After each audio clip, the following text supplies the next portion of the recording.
A very good morning to all of you. In this lecture we will discuss arrival of Gandhi. तो पिछले lecture में हम लोगों ने होम रूल लीग तक का इतिहास देखा था 1916 तक का, और पिछले लेक्चर में हम लोगों ने होम रूल लीग की चर्चा की थी और साथ ही साथ ये भी डिस्कस किया था कि how home rule league came to an end. तो इस लेक्चर में we will discuss our history, जिसमें हम लोग फोकस रखेंगे गांधी जी के अराइवल पे। तो गांधी जी के बारे में ब्रीफ इंट्रोडक्शन जान लीजिए। अगेन, गांधी जी का जो जन्म हुआ था वो पोरबंदर में हुआ था और 2 अक्टूबर 1869 ये गांधी जी का डेट ऑफ बर्थ है। तो 2 अक्टूबर जब हम लोग गांधी जयंती सेलिब्रेट करते हैं, और 1869 जो ईयर है ये गांधी जी का जन्म हुआ था पोरबंदर गुजरात में। फादर जो नेम है, पिताजी का नाम जो है गांधी जी का वो है करमचंद गांधी, और माता का नाम जो है वो पुतली बाई है। जो वाइफ थी गांधी जी की उनका नाम कस्तूरबा गांधी है, और गांधी जी 1893 में साउथ अफ्रीका गए थे जब वो 24 इयर्स के थे। साउथ अफ्रीका वो गए थे फॉर द केस ऑफ दादा अब्दुल्ला। तो दादा अब्दुल्ला एक व्यक्ति थे और दादा अब्दुल्ला के केस के सिलसिले में उन्हें साउथ अफ्रीका जाना पड़ा था। ईयर है 1893। तो क्वेश्चन आ सकता है कि गांधी जी साउथ अफ्रीका कब गए? आपके आंसर होंगे 1893।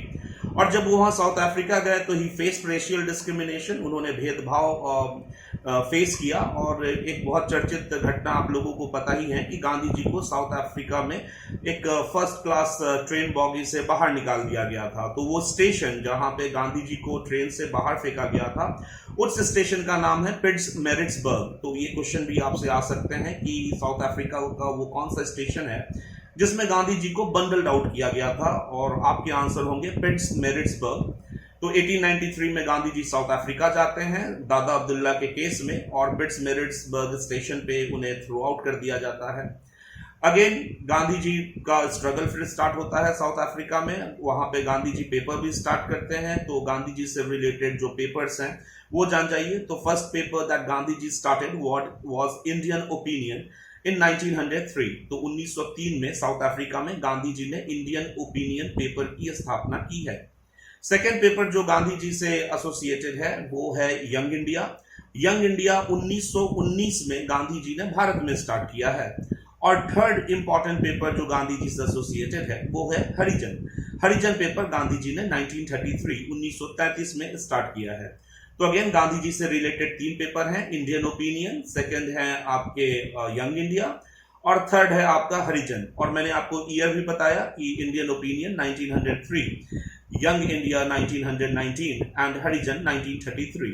तो हो सकता है क्वेश्चन आपसे ये पूछा जाए कि which of the following papers are associated with Gandhi ji, निम्नलिखित में से कौन से अखबार गांधी जी से संबंधित हैं। या फिर प्रश्न ये आ सकता है कि आपको ये 3 पेपर दे दिए जाएंगे और पूछा जाएगा कि इनके ईयर ऑफ फॉर्मेशन से इन पेपर्स को क्रोनोलॉजिकल ऑर्डर में अरेंज कीजिए। तो ये था आपका गांधी जी का 8 पेपर्स। एंड गांधी जी ने एक आश्रम भी स्टार्ट किया था आपको साउथ अफ्रीका में, दैट इज टॉल्स्टॉय फार्म, जो कि अगेन 1910 में गांधी जी ने स्टार्ट किया था। तो टॉल्स्टॉय फार्म एक आश्रम था जो गांधी जी ने यहाँ पे साउथ अफ्रीका में स्टार्ट किया था। और इस आश्रम को स्टैब्लिश करने में उनके जर्मन आर्किटेक्ट फ्रेंड कैलेनबैक ने हेल्प किया था। तो ये क्वेश्चन भी आपसे पूछा जा सकता है कि टॉल्स्टॉय फार्म जो स्थापित किया गया था उसकी स्थापना में किसने हेल्प किया गांधी जी को? अगेन आपके आंसर होंगे उनके जर्मन आर्किटेक्ट फ्रेंड कैलेनबैक। अब गांधी जी भारत आते हैं 1915 में। 1915 में गांधी जी साउथ अफ्रीका से इंडिया शिफ्ट होते हैं, और तारीख है आपका 9 जनवरी 1915।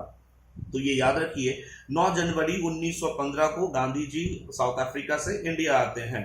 और ये जो तारीख है 9 जनवरी जब गांधी जी इंडिया आए हैं, इस तारीख को भारत सरकार सेलिब्रेट करती है एज प्रवासी भारतीय दिवस। तो ये सवाल भी कभी कभी आपसे पूछा जा सकता है, और ये करंट अफेयर्स का अगेन आपका क्वेश्चन बनता है कि प्रवासी भारतीय दिवस जो है वो सबसे पहली बात किस तारीख को सेलिब्रेट की जाती है? आपके आंसर होंगे 9 जनवरी। और भारत सरकार प्रवासी भारतीय दिवस किस उपलक्ष्य में सेलिब्रेट करती है? तो आपके आंसर होंगे गांधी जी का रिटर्न जो है साउथ अफ्रीका से इंडिया। तो 9 जनवरी 1915 को गांधी जी साउथ अफ्रीका से इंडिया आते हैं। गांधी जी के जो पॉलिटिकल गुरु थे, जो राजनीतिक गुरु थे, वो थे आपके गोपाल कृष्ण गोखले। और ये गोपाल कृष्ण गोखले के प्रयासों की वजह से ही गांधी जी वापस इंडिया आए थे। अब जब गांधी जी इंडिया आए तो गोपाल कृष्ण गोखले ने उनसे 1 साल किसी भी एक्टिव पॉलिटिक्स में पार्टिसिपेट नहीं करने की बात की, और इसीलिए आप देखते हैं कि 1915 से लेकर 1916 तक गांधी जी ने कोई भी सक्रिय राजनीति में अपना रोल नहीं दिया है। और इस टाइम पे एक साल तक Gandhi ji focused himself in studying the Indian society, Bharat के समाज के विषय में जानने का प्रयास कर रहे थे गांधी जी, क्योंकि ऑब्वियसली काफी एक लंबा समय गुजर चुका था गांधी जी को भारत से गए हुए। 1893 में गए थे और 1915 में वो आए थे, तो ये बहुत जरूरी था गांधी जी के लिए कि वो इंडिया को एक फर्स्ट हैंड समझ सके। और इसलिए 1915 से लेकर 1916 तक गांधी जी ने किसी भी सक्रिय राजनीति में अपनी भूमिका दर्ज नहीं की है। हाँ, लेकिन गांधी जी ने फर्स्ट वर्ल्ड वॉर जो है 1914 से लेकर जो 1918 तक प्रथम विश्व युद्ध हुआ था, तो प्रथम विश्व युद्ध में गांधी जी ने ब्रिटिश गवर्नमेंट का सपोर्ट किया था। गांधी जी ने ये कहा था कि इंडियंस को ब्रिटिश गवर्नमेंट को सपोर्ट करना चाहिए फर्स्ट वर्ल्ड वॉर में, क्योंकि अगेन गांधी जी का ये मानना था कि अगर इंडियंस ब्रिटिशर्स को सपोर्ट करेंगे फर्स्ट वर्ल्ड वॉर में, तो ऑब्वियसली वॉर के बाद Britishers will come with certain concessions, काफी रियायतें जो ब्रिटिश सरकार है वो इंडियंस को देंगे। हो सकता है कि युद्ध के बाद ऐसा गांधी जी का मानना था कि भारतीयों की भूमिका प्रशासनिक तौर पे और बढ़ जाएगी, लेकिन ऐसा हुआ नहीं। खैर, वो हम लोग आगे के लेक्चर्स में देखेंगे। अभी आपको यही याद रखना है कि फर्स्ट वर्ल्ड वॉर में गांधी जी ने सपोर्ट किया था ब्रिटिशर्स का कि इंडियन सपोर्ट करे फर्स्ट वर्ल्ड वॉर को, और उनके मैंने रीजंस आपको बताए। तो फिर 1916 तक गांधी जी ने कोई भी पॉलिटिकल वर्क किया नहीं है। जो फर्स्ट जहां से गांधी जी का पॉलिटिकल करियर स्टार्ट होता है वो है चंपारण सत्याग्रह। चंपारण सत्याग्रह का ईयर याद रखिए 1917। तो 1917 was the year in which Gandhi ji started his political career and the place from where he started was Champaran. Champaran आपको बिहार में जगह है। अब यहां से क्वेश्चन तो एक आते हैं आपके ईयर, स्ट्रेट आपसे साल पूछा जा सकता है कि चंपारण सत्याग्रह किस ईयर में हुआ। आपके आंसर होंगे 1917। दूसरा क्वेश्चन आता है कि चंपारण सत्याग्रह किस मुद्दे पे किया गया था, तो आपके आंसर होंगे तिनकठिया सिस्टम या तिनकठिया व्यवस्था। और तीसरा जो क्वेश्चन आता है कि गांधी जी को चंपारण में किसने बुलाया था, आपके आंसर होंगे राजकुमार शुक्ला। ये तीन चीज याद रखिएगा। चंपारण सत्याग्रह का ईयर 1917, सेकंड चंपारण सत्याग्रह का मुद्दा, आपके आंसर होंगे तिनकठिया सिस्टम, और तीसरा चंपारण सत्याग्रह में गांधी जी को किसने बुलाया था, आपके आंसर होंगे राजकुमार शुक्ला। अब ये तिनकठिया व्यवस्था क्या थी, तो तिनकठिया व्यवस्था या तिनकठिया सिस्टम वो प्रथा थी जिसके अंतर्गत यूरोपियन प्लांटर्स जो थे चंपारण के, वो किसानों को फोर्स करते थे नील की खेती करने के लिए, क्योंकि नील जो है इंडिगो, उसका काफी ज्यादा डिमांड था यूरोपियन मार्केट्स में। तो मैं फिर से बता देता हूं, तिनकठिया व्यवस्था वो व्यवस्था थी जिसके अंतर्गत यूरोपियन प्लांटर्स चंपारण के किसानों को उनकी जमीन के 3/20 भाग में नील की खेती करने के लिए मजबूर करते थे। अब देखिए, पहली चीज तो ये है कि जो इंडिगो है, जो नील है, वो काफी न्यूट्रिएंट डिमांडिंग क्रॉप है।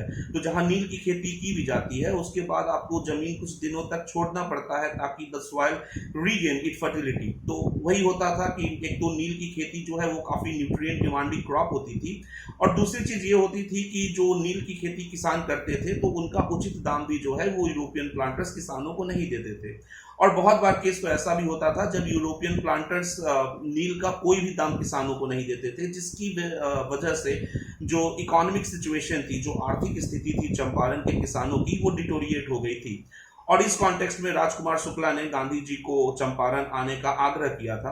गांधी जी चंपारण आते हैं, और जैसे ही गांधी जी चंपारण पहुंचते हैं कि उन्हें ऑर्डर दिया जाता है ब्रिटिश सरकार के द्वारा कि वो चंपारण को छोड़ दें, चंपारण से वापस चले जाएं, क्योंकि till then Gandhi ji was a big name. ये सही बात है कि गांधी जी इस समय 1917 में प्रथम पॉलिटिकल स्ट्रगल अपना स्टार्ट करने वाले थे, लेकिन till then he was a big name because of the achievements that he had done in South Africa. तो प्रशासन को भी लगा कि गांधी जी का कहीं ना कहीं चंपारण आना प्रशासन के लिए हो सकता है एक मुसीबत खड़ा कर दे, और इसलिए प्रशासन ने गांधी जी को चंपारण से जाने का ऑर्डर दिया गया, विच गांधी जी रिफ्यूज्ड। और ये एक बहुत बड़ी बात थी कि कोई एक भारतीय पहली बार ब्रिटिश सरकार के ऑर्डर को इस तरीके से प्रोटेस्ट करे।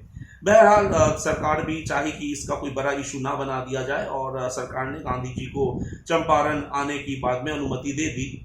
गांधी जी चंपारण पहुंचते हैं, और चंपारण पहुंच के उन्होंने सर्वप्रथम ये कोशिश किया कि वो स्थिति का जायजा खुद ले। And he met with the farmers. Gandhi ji किसानों से मिलते हैं और किसानों की स्थिति सुनते हैं, और इसमें उनकी मदद राजेंद्र प्रसाद, ब्रज किशोर जैसे नेता जो हैं, और गुजरात से जो नरहरि पारिक और महादेव देसाई थे, इन लोगों ने गांधी जी का हेल्प किया था चंपारण सत्याग्रह में। तो गांधी जी पहले चंपारण पहुंच के किसानों की यथास्थिति खुद समझने का प्रयास करते हैं, और फाइनली गांधी जी कंक्लूडेड कि हाँ, स्थिति तो सही में दयनीय है चंपारण के किसानों की। और गांधी जी फिर सिग्नेचर कैंपेन स्टार्ट करते हैं, क्योंकि गांधी जी को लगता है कि सरकार तक कम से कम ये बात पहुंचनी चाहिए, और इसलिए Gandhi ji signature campaign start करते हैं। सिग्नेचर कैंपेन मतलब आवेदन लिखा जाता है, और उस आवेदन पे जितने भी अफेक्टेड फार्मर्स थे उनके साइंस लिए जाते हैं, या फिर उनके थंब इम्प्रेशन मतलब अंगूठा जो होता है, अंगूठे का जो फिंगरप्रिंट जो होता है वो लिया जाता है, और इस तरीके से एक आवेदन तैयार किया जाता है, और गांधी जी जो है वो गवर्नमेंट को पेश करते हैं। गवर्नमेंट ने फिर एक ट्राइब्यूनल का गठन किया, जिसको इंडिगो ट्राइब्यूनल भी कहते हैं, क्योंकि गवर्नमेंट भी कोई इशू बनाना नहीं चाहती थी, और इतने बड़े नेता गांधी जी, जिनका नाम साउथ अफ्रीका में काफी ज्यादा पॉपुलर था, तो गवर्नमेंट ने भी एक रियायती रुख अपनाया, और गवर्नमेंट ने एक ट्राइब्यूनल का गठन कर दिया, और उस ट्राइब्यूनल में गांधी जी को भी मेंबर बनाया। अब ये फ्रिक्वेंटली क्वेश्चन आता है कि जो ट्राइब्यूनल बनाई गई थी गवर्नमेंट के द्वारा, तो क्या उस ट्राइब्यूनल में गांधी जी मेंबर थे?